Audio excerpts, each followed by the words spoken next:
হার মুছিয়ে দেবো ওসি লালগোলার আর এসপি মুর্শিদাবাদের 14 তারিখে ওর বাবার ক্ষমতা থাকলে আমার মোকাবেলা করবে। এসপি অফিসকে ঘেরাও, কোনো নোটিশ দেবো না, 1 লাখ লোক নিয়ে হুমায়ুন কবির যাও। বাধা যতই আসুক বাধাকে অতিক্রম করবো ইনশাআল্লাহ। আল্লাহ আমার পাশে আছে, আল্লাহ খুশি আছে। লালগোলার OC Atanu Das, SDPO Bhagabangola, CI বিশাল পুলিশ নিয়ে গিয়ে যেটা আমার মেয়ে জামাই বা আমার বিআই বিয়ান এবং নাতনিদের বিরুদ্ধে যে নোটিশ ঘটেছে তার চক্রান্তে মুর্শিদাবাদের পুলিশ যে যুক্ত এটা প্রমাণ। কেস নাম্বার দেখে নেন, লালগোলা কেস নাম্বার 237/2025 ডেটেড 20-3-2025।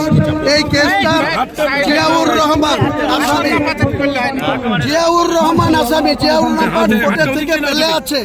কি করে 1-1-2026 থেকে 9-1-2026 পর্যন্ত 9 দিনে বিভিন্ন প্রপার্টি চক্রান্ত করে ফ্রিজ করার জন্য, আমাকে না পেরে আমার আত্মীয়দেরকে জব্দ করার জন্য, তাদের সম্পত্তি প্রুফ করার জন্য মুর্শিদাবাদের পুলিশ সুপার কে সামিরাজের নির্দেশে যে কাজ করেছে তার ডকুমেন্ট সমস্ত দিয়ে দিচ্ছি।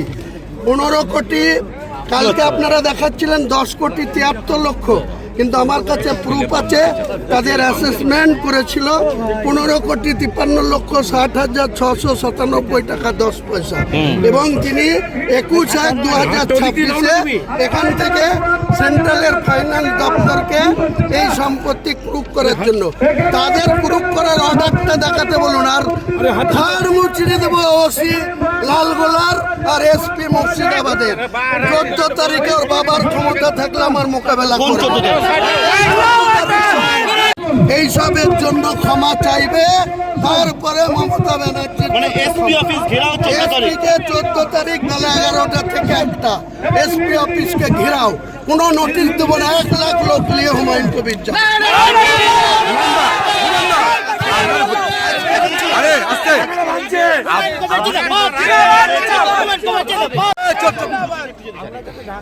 আজকের কর্মসূচি 2 ঘন্টা কোরআন তেলাওয়াত হবে, তারপরে বাবরি মসজিদের মেন ফটকের যে বেশ ঢালাই সেটা দিয়ে শুরু হবে। তারপরে ইঞ্জিনিয়াররা তাদের মতো করে 2 বছরের বাধার চেষ্টা হয়েছিল, বাধা যতই আসুক বাধাকে অতিক্রম করবো ইনশাআল্লাহ। আল্লাহ আমার পাশে আছে, আল্লাহ খুশি আছে, আল্লাহর ইচ্ছায় আল্লাহ হবে। বাংলার কোনো শক্তি নাই, ভারতবর্ষের কোনো শক্তি নাই বাবরি মসজিদ। बंगाल में आज से शुरू होने जा रही बाबरी